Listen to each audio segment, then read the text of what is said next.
Mucho gusto en estar de nuevo con ustedes dentro de este programa que generalmente llamamos Ciencia y Fe. Hoy vamos a hablar de algo que me parece que es muy importante, que ya de alguna manera lo habíamos venido anunciando, y que es precisamente el servicio que nuestra Madre, la Iglesia, presta en la construcción de la sociedad, precisamente con la doctrina social de la Iglesia. Este va a ser el tema que vamos a comenzar a ver en el día de hoy. ¿Qué hace la Iglesia? ¿Por qué la Iglesia tiene una doctrina que llamamos social de la Iglesia? ¿A qué se refiere la doctrina social de la Iglesia? ¿Qué es la doctrina social de la Iglesia? Esto me parece que es sumamente importante porque quiero decirles que, así como he comentado en varias ocasiones que a la Iglesia le debemos universalmente, toda la sociedad, la defensa de la fe, no solamente la defensa de la fe, sino la explicación de la fe y de la razón, la defensa de la razón al servicio de la fe y de la fe al servicio de la razón, quiero decirles que no hay una sola religión que haya defendido la razón, la inteligencia, como lo ha hecho la Iglesia desde su propio nacimiento. Desde el primer momento, la Iglesia adopta, acepta, se encuentra con el logos que venía de Grecia. No solamente no lo destroza, no solamente no lo rechaza, como hacían las diversas religiones en aquella época, el gnosticismo, el epicureísmo, una serie de doctrinas que no querían saber nada de la razón, la destrozaban. En cambio, los primeros apologistas, los primeros padres apostólicos, al principio van a repetir fundamentalmente la doctrina del Evangelio, pero muy pronto van a utilizar la filosofía griega, el logos griego, para defender los valores del hombre, los valores de la sociedad, de acuerdo precisamente con la revelación de nuestro Señor Jesucristo. Por eso quiero recalcar desde el principio que no hay ninguna religión en el mundo que haya defendido, que haya ayudado, que haya, digamos, deliberado, como la Iglesia Católica, con la razón y con la inteligencia. Y de la misma manera, afirmo ahora que no hay ninguna religión, ni el hinduismo, ni siquiera el judaísmo, ni siquiera el protestantismo, ni siquiera el islam, que tengan una doctrina social. La doctrina social es exclusiva hasta ahora de la Iglesia Católica. Las demás religiones prescinden de la dimensión social del hombre, no les interesa, o si no les interesa, por lo menos no saben estructurar la defensa del individuo dentro de la sociedad y la sociedad al servicio del individuo, y lo mismo pasa, como les comentaba, con la inteligencia y con la razón. A la Iglesia Católica la sociedad debe la defensa de la razón y la defensa de la dimensión social del individuo y de la persona, que va a dar precisamente origen a lo que llamamos doctrina social de la Iglesia. Voy a empezar a hablar primero de qué es y de qué no es la doctrina social de la Iglesia. Y quiero empezar con algo que es muy importante. Se ha hablado mucho en finales del siglo pasado, mediados ya del siglo pasado y principios del siglo, de lo que llaman los filósofos el crepúsculo de las ideologías. Es decir, como que las ideologías que estaban de moda de una u otra manera, pensemos en el racionalismo, el individualismo, el liberalismo, el marxismo, el socialismo, el estructuralismo, están en profunda decadencia, por no decir que están muertas. Sin embargo, la persona sigue viviendo en la sociedad. Por eso es muy importante saber por qué la Iglesia Católica, a qué se debe que se defienda la dimensión social del hombre y que tenga una maravillosa doctrina social de la Iglesia, que pueden ustedes encontrar abreviadamente en el Catecismo de la Iglesia Católica, y además no olviden que después del Concilio Vaticano II se ha publicado un compendio de doctrina social de la Iglesia, que está al alcance de todos ustedes. Ahí pueden ver un poco el pensamiento de la Iglesia en relación con el hombre, con el individuo, con la mujer, con la familia, con la sociedad, con los sindicatos, con todo este tipo de cosas que de alguna manera afectan al individuo en su personalidad. Decía el Papa Juan Pablo II hace unos años que hay pocas cosas que son tan decisivas para la vida del hombre, para la vida de la humanidad, como lo que el Papa llamaba el servicio del pensamiento. ¿Qué quiere decir esto? Hablo de servicio en el sentido más elevado de este término, consciente de que se repite con frecuencia en la historia el intento de poder avasallar a los intelectuales y de que para estos sea insidioso la tentación de ceder a formas de cómodo servilismo. El servicio del pensamiento al que se refiere el Papa es esencialmente un servicio a la verdad. En virtud de este ideal altísimo y exigente, el hombre que quiere ser un auténtico intelectual, verdadero peregrino de la verdad, está llamado a desempeñar la función de conciencia crítica con respecto a todo error que se da en la sociedad y que perjudique de una u otra manera al hombre. Me refiero concretamente, por ejemplo, a la dictadura totalitaria. Ahí podríamos ver el problema del marxismo, el problema también de Hitler y el problema podríamos seguir con el Popo no sé cuántos y con los Corea del Norte y con el Vietnam del Norte en momentos determinados, con Cuba aquí cerca de nosotros, estos totalitarismos latentes que empezamos a ver en Hispanoamérica, por ejemplo con Bolivia o con Ecuador. En fin, todo esto nos hace ver cómo el hombre es un náufrago en medio de la sociedad al que hay que cuidar. Y nuestra Madre la Iglesia ha sabido siempre ser un elemento de primer cuidado en este terreno, ¿no? Entonces, por otra parte, hay que recordar que también hay un peligro que lo hemos advertido ya, que es el revés, es decir, el utilizar la inteligencia para acabar en el narcisismo, la inteligencia que se adora a sí misma, la inteligencia que se vuelca sobre sí misma, la inteligencia que acaba provocando también monstruos. Por eso he repetido muchas veces que para un cristiano la inteligencia tiene que ir siempre acompañada de la caridad, bañada por la caridad, bañada por la voluntad del bien, y al mismo tiempo la voluntad y al mismo tiempo el bien tiene que estar racionalizado, porque si no está racionalizado no puede ser bien. De ahí la importancia que tiene el que, evitando estos extremos, caer en el narcisismo de la razón, en el narcisismo del pensamiento o en el odio de la razón, vamos a poner el justo medio. El pensamiento es el mayor tesoro, pero también el mayor peligro que corre la humanidad. Es preciso cultivarlo con una actitud que podríamos llamar religiosa, pues la búsqueda de la verdad, incluso cuando concierne a realidades limitadas del mundo, de la historia, de la ciencia, permite siempre algo, o remite siempre algo, mejor dicho, algo trascendente, es decir, es el atrio para el misterio. Por eso es muy importante que aclaremos desde el primer momento a qué me refiero cuando hablo de doctrina social de la Iglesia. Ante todo, no es una doctrina política, ni mucho menos una doctrina económica. En la visión de la Iglesia, la esfera religiosa y la política económica, a pesar de tener muchos puntos en contacto, siempre conservan una autonomía intrínseca que es necesario respetar y promover. A este propósito, es categórica la indicación del Evangelio. Vamos a darle al César lo que es del César y a Dios lo que es de Dios. Lo que pasa es que muchas veces el César se convierte en Dios y a Dios lo reducimos al César. Y entonces echamos a rodar la defensa del individuo dentro de la sociedad. Por lo tanto, es importante también recordar que en el ámbito social la Iglesia no se siente llamada a proponer soluciones que podríamos llamar técnicas, soluciones momentáneas. La Iglesia lo que hace es darnos directrices, principios, para que nosotros los hombres en la sociedad, armados con esos principios, resolvamos los problemas sociales. Es decir, no solamente no se nos quita la libertad, no solamente no se nos ningunea, sino que al revés.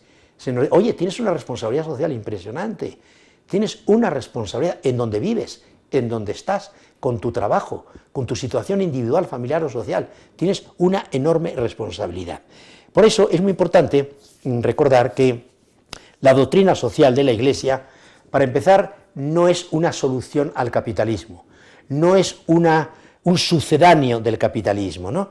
A pesar de condenar decididamente el socialismo, la Iglesia, desde la Rerum Novarum de León XIII, siempre ha manifestado su distancia de la ideología capitalista, considerándola, como lo hace hoy, de gravísimas responsabilidades sociales, como lo están viendo hoy. El Papa Pío XI, en la 40º Anno, una encíclica ya dentro del siglo XX, condenó lo que él llamó el imperialismo internacional del dinero, igual que lo condena el Papa Francesco actual, y lo ha hecho Benedicto XVI, y lo ha hecho Juan Pablo II, y lo han hecho todos los papas. La Iglesia no se casa con ninguna doctrina social que o limita o niega la libertad del hombre o lo condena simplemente a una especie de factor sin responsabilidad dentro de la vida social. No va el asunto por ahí, ¿no? Por lo tanto, es decir, hay que procurar encontrar, algunos, al darse cuenta de esto, han dicho la doctrina social de la Iglesia sería un tercer camino, o un camino medio entre los excesos del individualismo liberal o del totalitarismo marxista o del socialismo económico marxista. No va por ahí. No va por ahí porque la doctrina social de la Iglesia no es un tercer camino entre el capitalismo y el comunismo, pues es especialmente, esto hay que decirlo muy claro, es teología, ética teológica, es explicación a partir de la revelación de cómo el hombre tiene que vivir en la sociedad. Por tanto, ni es una doctrina exclusivamente económica o filosófica, sino que es una doctrina teológica, es decir, donde se acepta lo que Dios ha dicho acerca de lo que se trata y de lo que se estudia o de lo que se quiere implantar. Eso es muy importante tenerlo en cuenta y así no caemos en equivocaciones. No tiene, por lo tanto, la Iglesia la misión, cuando predica y enseña la doctrina social de la Iglesia, de enseñar, bueno, junto al liberalismo, al socialismo, ahí tienen ustedes un nuevo sistema. No es un sistema la doctrina social de la Iglesia, como veremos pronto, sino que se trata de una manera distinta de ver las cosas, diríamos, una visión teológica, por lo tanto, donde la razón escucha la palabra de Dios, la acepta, trata de comprenderla para explicarla mejor, que eso es lo que hace la teología. Entonces, en definitiva, se trata de que al ver las equivocaciones, los errores que el hombre, cuando se aleja de Dios, acaba produciendo en la sociedad de forma, a veces, de manera verdaderamente gruesa, podríamos decirlo, entonces hace falta ver, y es lo que intenta la Iglesia, qué parte de verdad, podríamos decir, existe, por ejemplo, en el marxismo.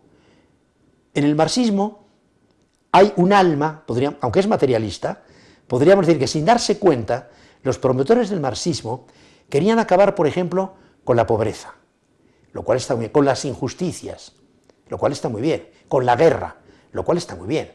Lo que pasa es que el camino que eligió fue totalmente equivocado. El liberalismo, al contrario, había empezado a decir, el problema lo tiene que arreglar cada quien por su cuenta. El problema social no es problema de la sociedad o del Estado o de la Iglesia o de tal partido o tal otro, no, cada individuo se tiene que resolver por su cuenta el problema que tiene entre manos, ¿no? Entonces, todo esto se basaba, en último término, en algo que hace falta entender: la negación de Dios. No solamente a Dios lo negaba el liberalismo capitalista, el Dios era el dinero, a Dios lo negaba el materialismo marxista, socialista. Entonces había que quedarse con lo bueno que tenían ambos sistemas: la defensa del individuo y al mismo tiempo la defensa del pobre frente al rico, la defensa del débil frente al fuerte, y eso es lo que la Iglesia, sin establecer un nuevo sistema, sin establecer una nueva, diríamos, filosofía, sí, se podría llamar también filosofía, ¿por qué no? La filosofía, después de todo, es una enseñanza, es una doctrina universal, radical, que se obtiene con el pensamiento, y eso sí, la doctrina social de la Iglesia va por ahí. Entonces, se trata sobre todo de darnos cuenta de que el gran problema que tenían estos sistemas doctrinarios era que en el fondo ambos negaban la existencia de Dios. Al negar la existencia de Dios, negaban la providencia. Al negar la providencia, el único que podía arreglar las cosas era el Estado. En ese momento, el Estado se hacía omnipotente, dictatorial, fuera de Hitler, fuera de Marx, fuera de quien fuera. Y ahí estaba la equivocación. Recuerdo un filósofo que decía con mucha gracia y con mucha verdad, decía, todo liberal es in noce in nuce, un marxista. O sea, todo individualista, todo un hombre que exagera el individuo y sus propiedades, acaba siendo un totalitario. Todo liberal es in nuce, en la nuez, en lo más profundo, en la sustancia, es un marxista. Y lo hemos visto. ¿Dónde pararon los sistemas liberales? El marxismo. Lo hemos visto en Hispanoamérica, en los sistemas totalitarios, como incluso el peligro que tenemos hoy en México, me atrevo a decirlo, cuando nos damos cuenta del desorden que hay, de que no hay autoridad, de que salen, ahora resulta que hacen prisioneros al ejército y los sueltan y los dejan y los cambian. Esta cosa no se había dado nunca, que yo sepa en México, no lo sé. Esta falta de autoridad tremenda que hay, todo el mundo hace lo que quiere, cada quien cumple su tal, cada quien grita, tal. Eso es un descalabro tremendo de la autoridad, porque falta la sociedad y falta la autoridad de la sociedad. Esto es peligrosísimo, porque ya hay algunos autores que están pidiendo una dictadura. Este mundo no, dicen, no, este mundo no hay cristiano que lo arregle, este mundo no hay Dios que lo arregle. No, este mundo lo tiene que arreglar Dios, y lo tenemos que arreglar los cristianos y los no cristianos, pensando, razonando, y reconociendo que hay una doctrina social que no cae en los extremos del sistema capitalista ni en los extremos del sistema liberal. Esa es la profunda realidad. Por tanto, en el fondo, la doctrina social de la Iglesia lo que nos dice es que el orden social tiene como fulcro, o sea, como punto clave a la persona, al hombre, en su inalienable dignidad de criatura creada a imagen y semejanza de Dios. No nos vamos a meter ahora en las muchas opiniones teológicas de qué quiere decir la Sagrada Escritura cuando nos habla de que Dios ha creado al hombre a su imagen y semejanza. Evidentemente lo ha creado a su imagen y semejanza. Como Dios no tiene materia, no puede ser porque tenga intestinos, ni riñones, ni cosas de ese tipo. Imagen y semejanza, ¿qué tenemos nosotros que nos hace imágenes a Dios? La inteligencia, la voluntad y la libertad. ¿Y la semejanza qué será? Yo pienso que la semejanza es el Dios que nos da su gracia a través de los sacramentos, que nos da su misma vida divina. Me parece que es la mejor manera de entenderlo.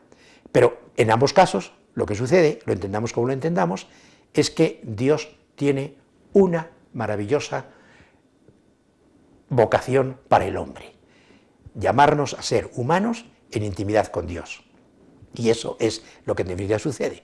Por lo tanto, es imprescindible, y en la doctrina social de la Iglesia lo va a intentar, que el hombre comprenda que es estructuralmente un ser relacional, que está relacionado con Dios, está relacionado con los demás y está relacionado con el mundo.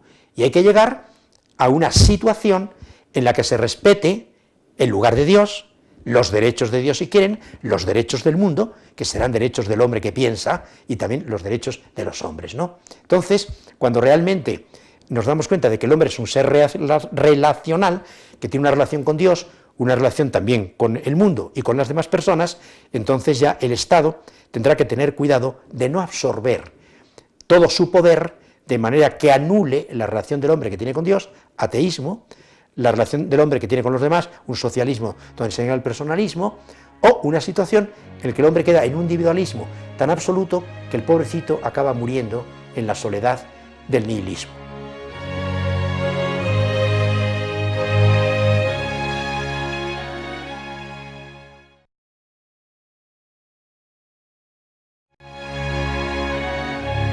De acuerdo con lo que venimos comentando, es evidente que a la hora de organizar la sociedad, el Estado, el gobierno, la autoridad, que no es lo mismo, pero que forma parte del, no puede haber una sociedad sin autoridad, tiene que tener en cuenta que lo que tiene delante no es una masa informe, no es una serie de hormigas, ni de gatos, ni de perros, sino de seres que son estructuralmente relativos, porque tienen una relación con Dios, una relación con los demás y una relación también con el mundo.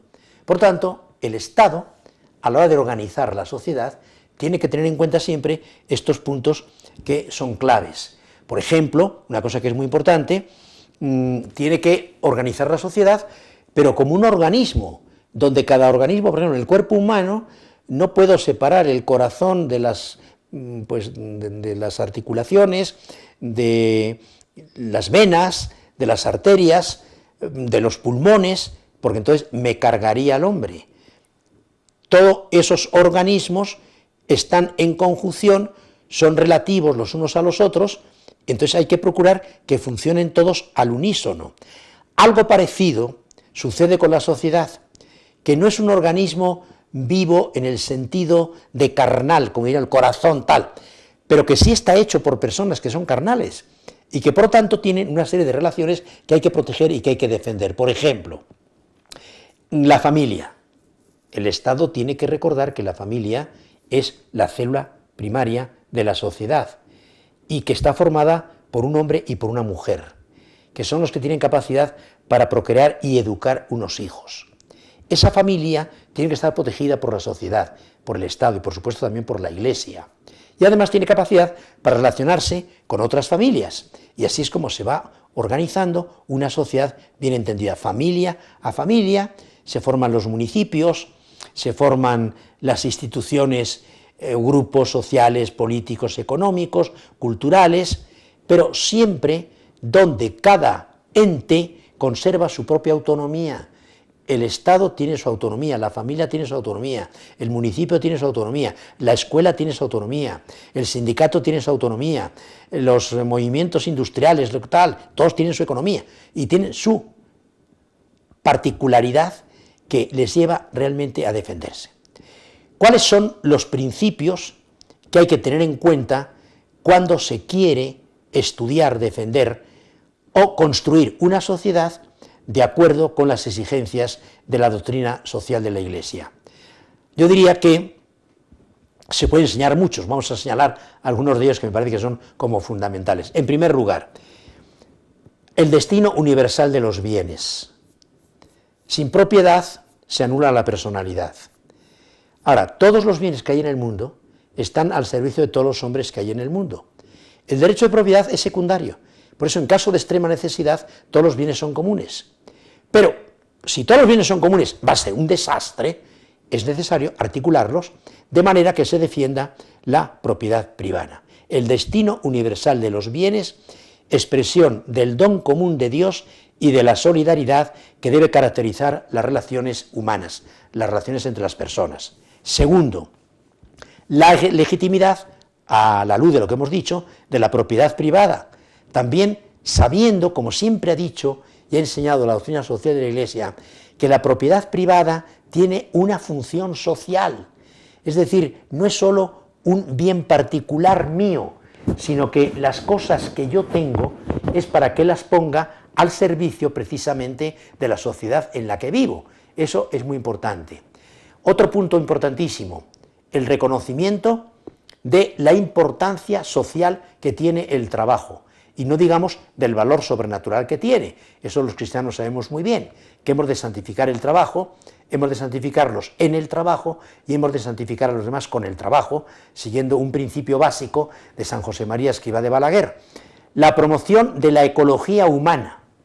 Hoy sabemos que el hombre tiene la capacidad de destruir el mundo, por ejemplo, con explosiones atómicas. Esto se duda, hay algunos que dicen que sería una exageración. Si nos empeñáramos en destruir el mundo, podríamos destruirlo. Destruimos todos los seres vivos, al final no queda nadie. Hemos destruido el mundo, pero no se trata de eso.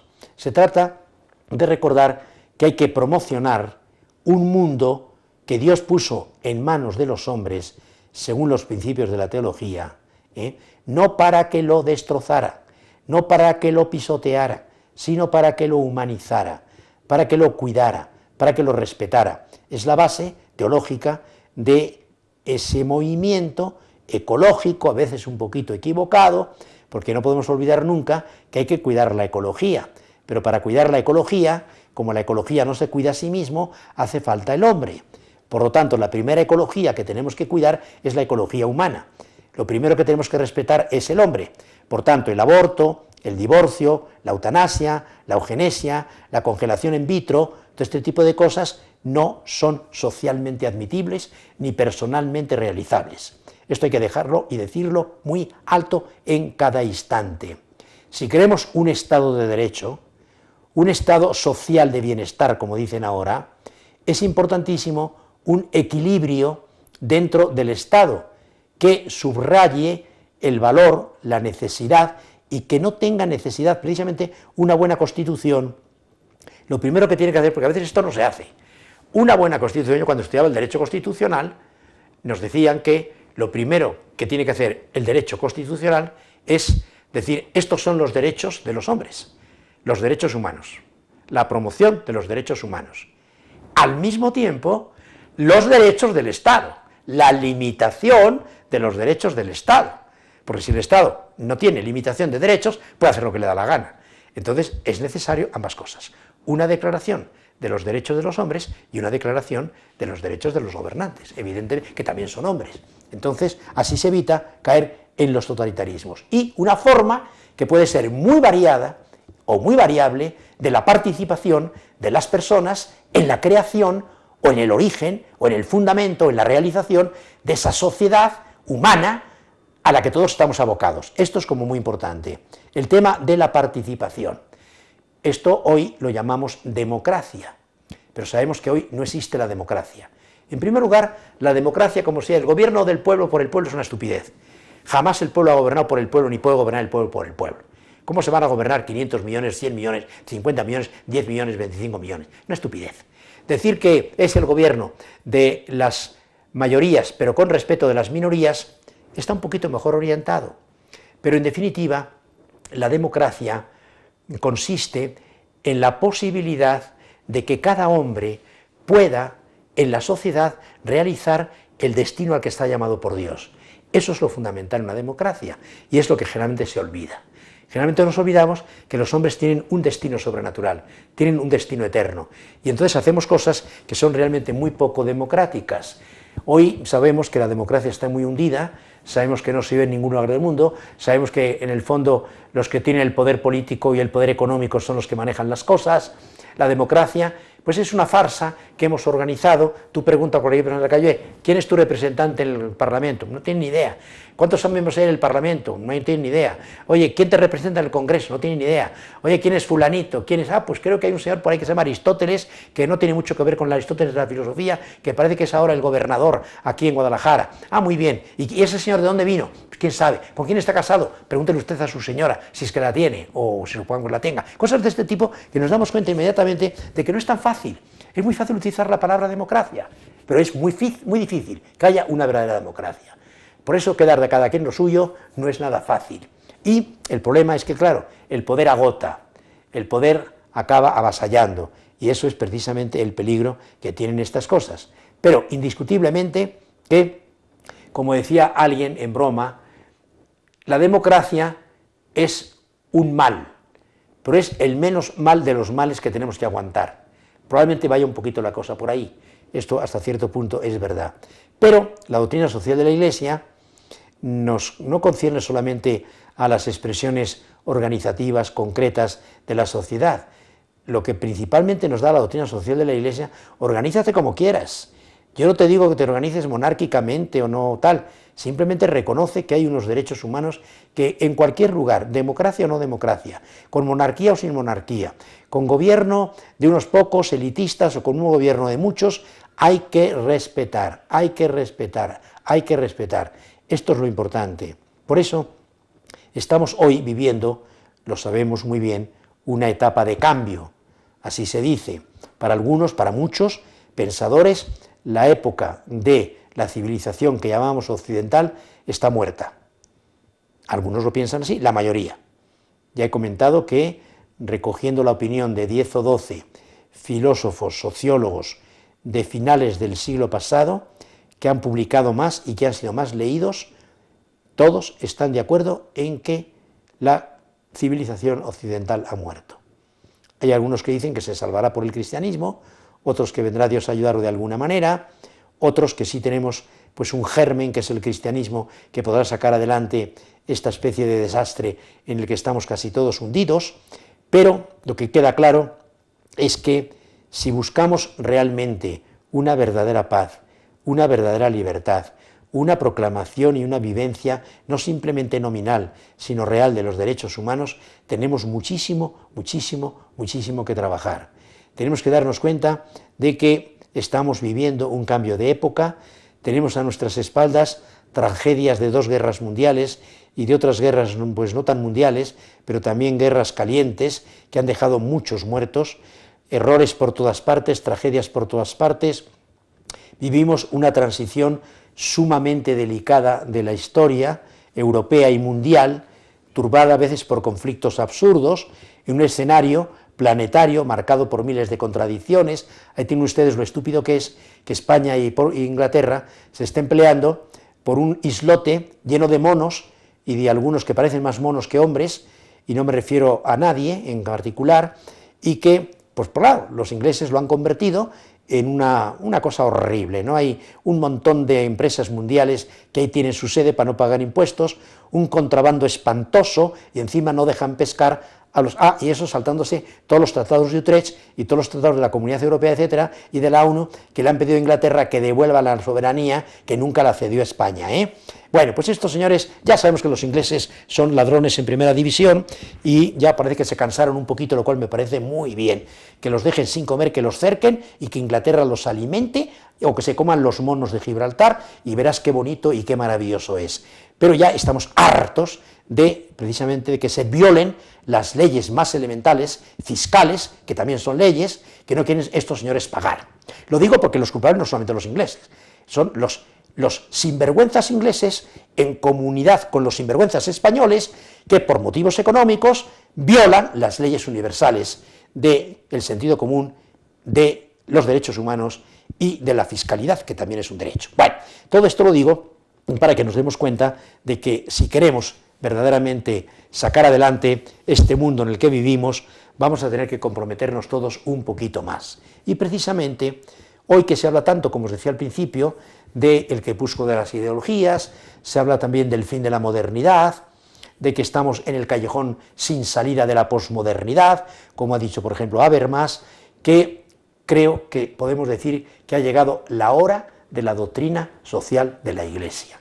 Y voy a procurar, en algunas de estas charlas, pues comentar los principios básicos y fundamentales de la doctrina social de la Iglesia, que es doctrina, es social y es de la Iglesia, pero ni se sabe lo que es doctrina, ni se sabe lo que es social, ni se sabe muy bien lo que es la Iglesia, aunque hace unas charlas hablé un poquito de qué decimos cuando creemos en la Iglesia católica, una santa, católica y apostólica. Les comentaba al principio que la maravilla de la Iglesia es que no solamente tiene los 10 mandamientos para indicar a cada individuo en personal por dónde tiene que marchar, sino que a lo largo de la historia ha ido creando una serie de principios maravillosos que ayudan y que permiten la convivencia, y que cada vez que se olvidan, o no se conocen, o no se utilizan, o se tiran al cacharro de los desperdicios, viene inmediatamente una revolución social de un tipo o de otra. De ahí la importancia que tiene el que también los cristianos nos demos cuenta, y con entre los católicos, porque somos los que tenemos doctrina social de la Iglesia, los demás, los protestantes, creo que hay un señor por ahí que escribió algo, una cosa de este tipo, imitando precisamente Emil Brunner, creo que se llamaba, que escribió algo así como algo sobre la sociedad, pero realmente una doctrina social la tenemos exclusivamente los católicos. Una adecuada utilización, conocimiento de lo que es la inteligencia, de lo que es la razón, la tenemos los que tenemos fe. Y los que tenemos fe sabemos cómo nos puede llevar la razón. Y esto es muy importante que no lo dejemos nunca de lado. Por lo tanto, voy a procurar en estas charlas un poquito cómo hablar, y vamos a introducirnos en la doctrina social de la Iglesia. Vamos a dar un poquito los primeros pasos. ¿Qué queremos decir con esto de doctrina social de la Iglesia? Como estoy comentando, en estos momentos de subversión, hundimiento radical de los valores más necesarios para la sociedad, ¿a dónde podemos acudir? Sin ellos, los datos que nos da la doctrina social de la Iglesia, es imposible establecer un orden social justo entre los pueblos y entre las naciones. En estas horas de crisis y de búsqueda de un nuevo orden, vamos a llamarlo socioeconómico, político, es vital el conocimiento de la doctrina social de la Iglesia, porque ahí están los principios básicos para poder solucionar la problemática actual. Esto no quiere decir que en ella encontremos formulitas para arreglar los problemas que tenemos en México o los problemas que tenemos... No, no, no, no, no. La doctrina social de la Iglesia no es un formulario de consejos más o menos simpáticos o bonitos, no. Son principios que el hombre tiene que hacer suyos y trasladarlos a la realidad. Y eso es de una responsabilidad enorme, y no todos saben ni pueden hacerlo. De la importancia de esto. No vamos a encontrar en la doctrina social de la Iglesia un recetario para ver qué hacemos en México con los problemas que tenemos en el campo, o con los problemas que tenemos con el gobierno por el petróleo, o por la agricultura, o por lo que quieras. No. No vamos a encontrar en la sociedad la solución concreta de los complejos problemas de nuestra sociedad. No es esa tampoco la finalidad de la doctrina social de la Iglesia. Lo es, lo debería ser, la prudencia política del gobernante en conjunción con la colaboración leal del gobernado. Y aquí ya empezamos por fallar, porque no muchas veces ni son prudentes las políticas del gobernante, ni tampoco es sana la colaboración leal, que muchas veces no es leal, de los gobernados. La doctrina social de la Iglesia no se mueve ni en el nivel exclusivamente político, teórico, ni en el puramente técnico, social o político.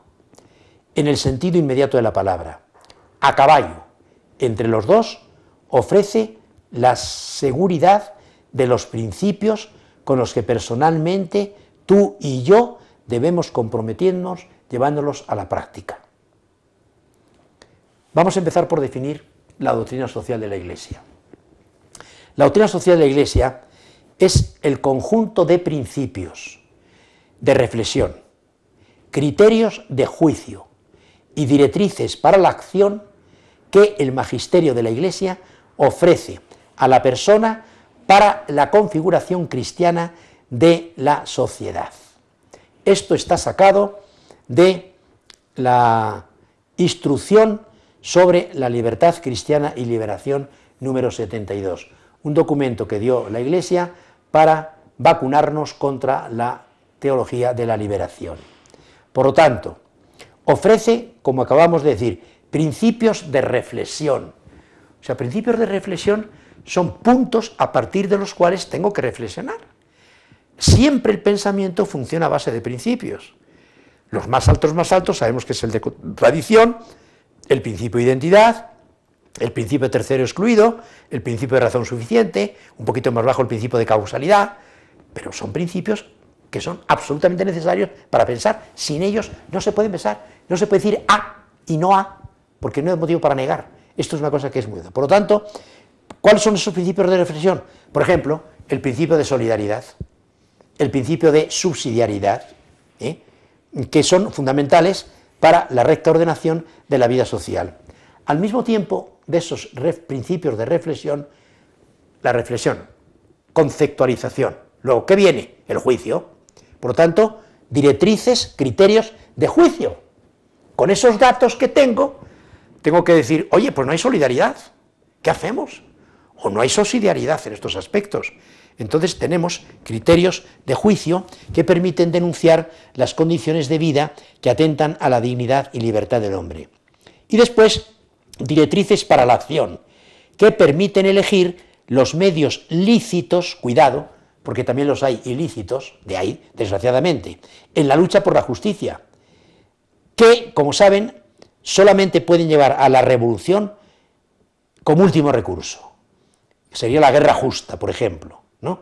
O el crimen, un poco el genocidio, cuando realmente, o regicidio, cuando hay que acabar por la violencia con un príncipe o con un... Esto está muy lejos hoy, aunque también ha habido asesinatos y clases desde cada 2 por 3, pero es la última opción, el último recurso que tenemos y, por lo tanto, de ahí, fíjense, principios de reflexión, criterios de juicio y directrices para la conducta, directrices para la acción, que nos permiten elegir aquellos medios lícitos en la lucha por la justicia y, como decía, últimamente, la elección del último recurso, una revolución. Esto es lo que el laico los fieles laicos podemos encontrar en la doctrina de la Iglesia para realmente ser personas que generamos y forjamos un porvenir humano para la sociedad en la que vivimos.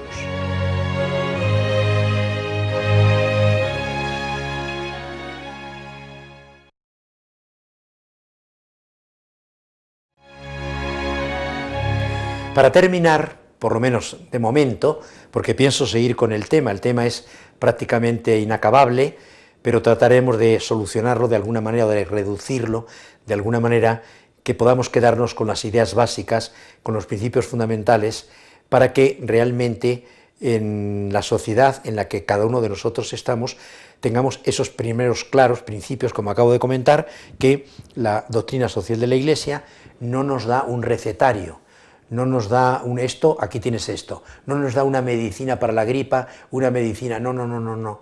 La gripa social es muy fuerte y no funciona a base de tómate un caldito con un juguito de chile o con un juguito de limón y con un poquito de miel. Estas cosas son muy bonitas, pero el asunto es un poquito más profundo, hay que ir a fondo, ¿no? Y quiero resaltar, porque quizá no lo he dicho lo suficiente, que no se trata ni estamos en el campo de la filosofía sociológica, ni de la sociología filosófica, estamos en el campo de la teología. Cuando hablamos de doctrina social de la Iglesia, como veremos próximamente en alguna de las siguientes charlas, se trata de interpretar a la luz de la revelación el problema de la comunión, el problema de la sociedad humana. Somos humanos, estamos en sociedad, pero muchas veces parecemos inhumanos, parecemos como leones mordiéndose o delimitando la marca en la que cazan el león, o cosas de este tipo. Parecemos a veces, como ya dijo Hobbes, el hombre es como el lobo del hombre. Hemos olvidado la frase de Santo Tomás, homo homini amicus, el hombre debe ser, es el amigo del hombre. ¿Veo yo al que tengo delante como amigo, o lo veo simplemente como un obstáculo, o como una piedra que puedo tirarle para romperle la cabeza, o como un ladrillo para estropearle un golpe, o simplemente como un peldaño que tengo que pisar para subir un poquito más arriba? Si tengo esta mentalidad, no estoy dentro de la doctrina social de la Iglesia. De ahí la enorme importancia que, aunque algunos se ríen de la doctrina social de la Iglesia y dicen, pues si no hemos podido ni con el totalitarismo, ni con el socialismo, ni con el liberalismo, ¿qué vienen estos ahora a sacarnos el credo o a sacarnos los mandamientos? ¿Cómo que no? Claro que sí. Precisamente la doctrina cristiana, que pone en primer lugar el amor de Dios y el amor del prójimo, que lo sabemos muy bien, pues ahí está la base de todo. Si verdaderamente los 7.000 millones de hombres que hay en el mundo vivieran los 10 mandamientos y viviéramos la doctrina cristiana del amor y del cariño y de la entrega y de la preocupación por los demás y de la solidaridad, no tendríamos ningún problema. Bueno, tendríamos los problemas humanos, que tengo gripe, que tengo cáncer, que tengo tal. Por supuesto que sí, eso no lo vamos a evitar, estamos de paso. Por eso aquí no hay doctrinas absolutas, estamos todos de paso. El pensamiento nunca se puede limitar. Nunca la ciencia, ya conozco todo. No seas estúpido. Ni la ciencia conoce todo, la ciencia conoce nada, conoce muy pocas cosas. Conocemos muy pocas cosas, y las más seguras son las que Dios nos ha dicho. Lo demás todo es muy opinable. De ahí que tenemos que tener la sinceridad de tener una mente abierta, ser seres pensantes, sabiendo que no tenemos la medicina decisiva que resuelve el problema. El pecado original nos afecta a todos y a cada uno de nosotros. Por lo tanto, vamos a aprovechar estas charlas en las que trataré de ir un poco delineando los puntos básicos de la doctrina social de la Iglesia para ofrecer amablemente, ofrecer al que quiera un instrumento útil, porque eso es la doctrina social de la Iglesia, un instrumento útil, maravilloso, que viene en parte de Dios y que en parte es razonado por el hombre, para procurar forjar una sociedad verdaderamente humana que no se oponga a lo divino, sino que deja abierto el pensamiento trascendente, que es únicamente el absoluto y que será Dios.